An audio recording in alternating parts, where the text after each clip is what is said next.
Does awareness have an agenda? Is awareness some kind of spontaneous happening of nothingness? Nowadays, those are lines of thinking that some people employ, but those lines are just thinking. You know, they may be a different kind of point of view than the usual points of view, but they're still an anomaly of point of view.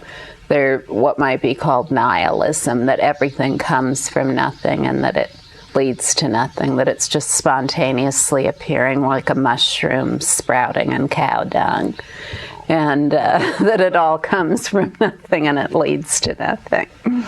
So, you know, usually what goes along with this line of thinking is whatever I do, it's all right. It matters not. I can act any way I want to act because everything is just like the mushroom sprouting in cow dung. So, you know, this is just another extreme point of view.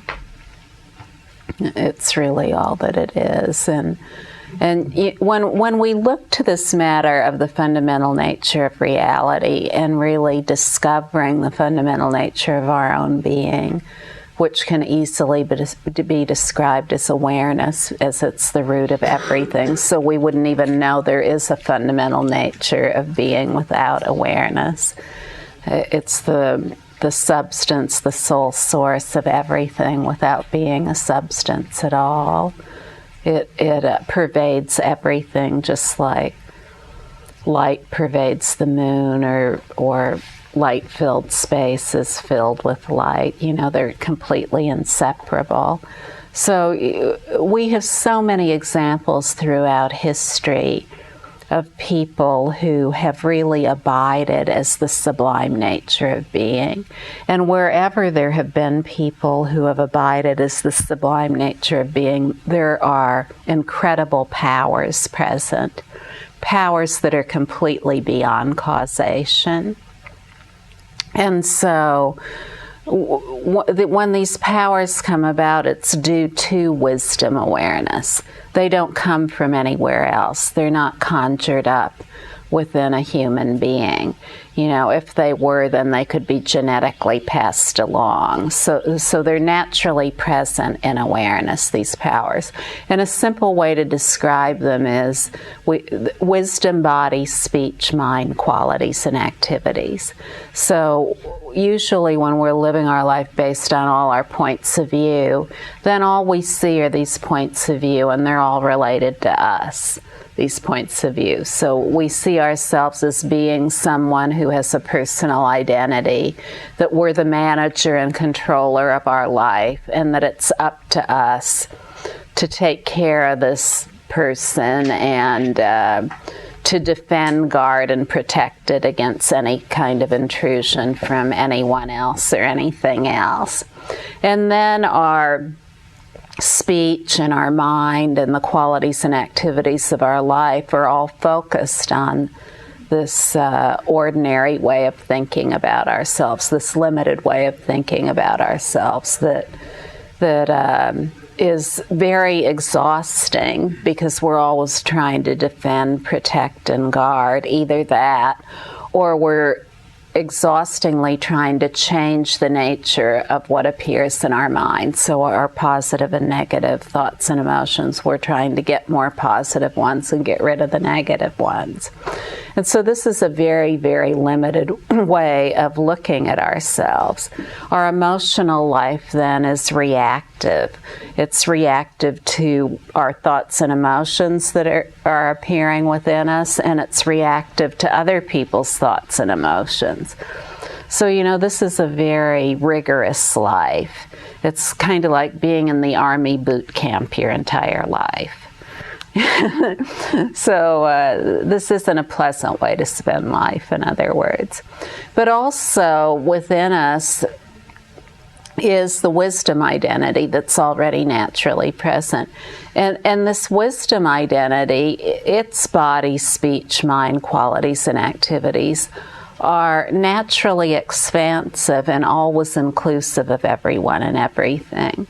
It doesn't have an impulse to think about the needs of a personal identity and to spend all the thinking and expend all the thinking, emotions, qualities and activities of life, the speaking, being all about getting things for that one. These just naturally resolve in resting as awareness. They're already naturally present, but they're dormant, they're unseen until there's familiarity with the wisdom awareness at the basis that sees right through everything, that sees all appearances as appearances of wisdom. And with that, gaining familiarity with wisdom awareness just through short moments repeated many times until it becomes spontaneous, these tremendous wisdom powers of profound benefit automatically come about without doing anything to learn them, or they can't be contrived in any way. They're unfeigned. They're completely without pretense. They're indivisible from the basic space of everything just as it is. All appearances just as they are. So, it's very important not to have skewed ideas, not to have erroneous ideas about what awareness is. Of course, we can have any idea we want, but these ideas that, everything happens spontaneously, all there is spontaneous consciousness, everything comes from nothing, leads to nothing, I can do whatever I want, whether I'm a teacher or a student, it doesn't matter what I do. This is the way of the sage and all these things that are said today. Well, that is one way of talking about something, but it's definitely not wisdom awareness. As long as there's that kind of thinking, there will be no wisdom. As long as there's that kind of extreme view, there will never be the powers of profound benefit present. The powers of profound benefit are inseparable from the basic space of awareness, from the basic space of wisdom awareness. The basic space of everything just as it is the sole location of profound powers and benefit. And so, these can't be conjured up in any way. There's no way to trick them into being. They already are. And it's simply in gaining familiarity with wisdom awareness in a very natural way that they become obvious. Until then, for just as long as there's thinking and doing, there will be no wisdom. When it's realized that nothing need be done, just the relaxed ease of everything that is so clear just as it is, that's the only reality of everything. We look at everything and where is there not ease? Nowhere. Everything is completely at ease. The sky is at ease. The compass of space that includes the cosmos, all planets and stars, that's completely at ease. Everything within that compass of space is completely at ease. The planets and stars whirling and twirling and burning brightly, and all other appearances within the compass of space, all completely at ease.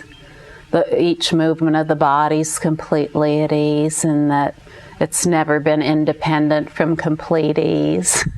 It's never had a nature independent of ease.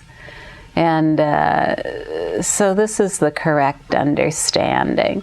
There's no way to refute or prove wisdom.